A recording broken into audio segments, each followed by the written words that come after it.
mnie do drzwi, bo chwila, już idę, przecież się nie rozerwie. O, Klaudia, to ty? A co tu robisz? Jest dopiero 9 rano. Nie pamiętasz? Miałyśmy iść dzisiaj na zakupy. Jak to?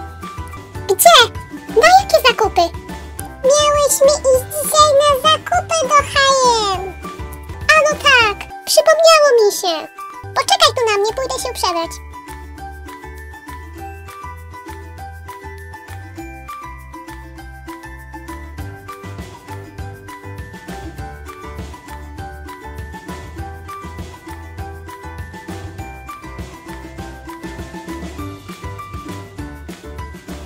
Dobra, idziemy.